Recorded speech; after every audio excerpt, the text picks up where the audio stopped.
What would happen if two of the greatest heavyweights in boxing history clashed in their prime? Imagine the unstoppable force of Mike Tyson meeting the immovable object that is Lennox Lewis.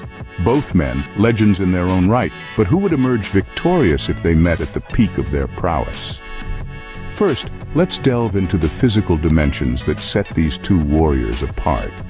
Mike Tyson, known for his ferocity and intimidating presence, stands at 5 feet 10 inches tall, a height that, while slightly shorter for a heavyweight, never hindered his explosive approach to the sport.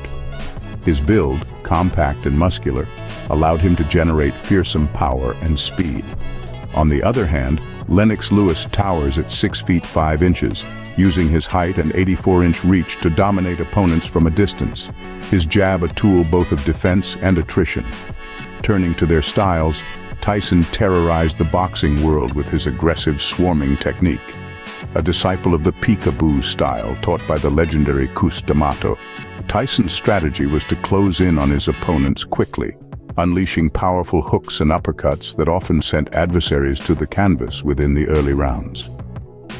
Contrast this with Lewis, who epitomized the chess player in the ring.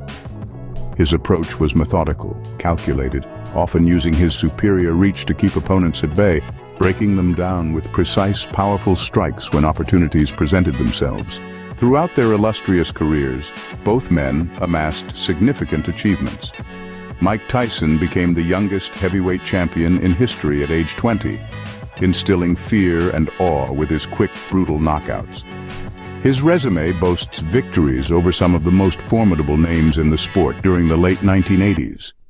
Lennox Lewis, not to be overshadowed, secured his place in the annals of boxing by winning Olympic gold for Canada in 1988 and defeating every man he faced in the professional ring, avenging his 2 losses to solidify his legacy.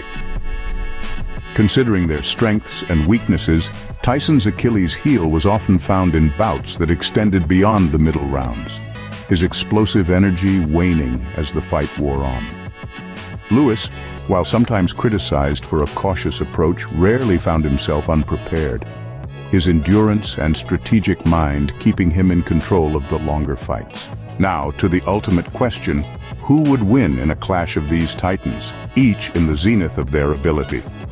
The prediction holds that if Tyson could leverage his blistering speed and power early on, he might overwhelm Lewis before the latter could establish his rhythm. However, if Lewis could withstand the initial onslaught, his tactical prowess and endurance would likely see him dominate in the later rounds. The verdict? Should this epic showdown extend beyond the early chaos, expect Lennox Lewis to emerge victorious by a knockout in the late rounds, likely around the 10th.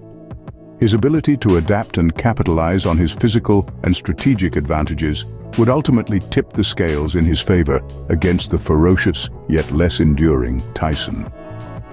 In the theater of the ring, where legends come to life, this battle would surely be one for the ages.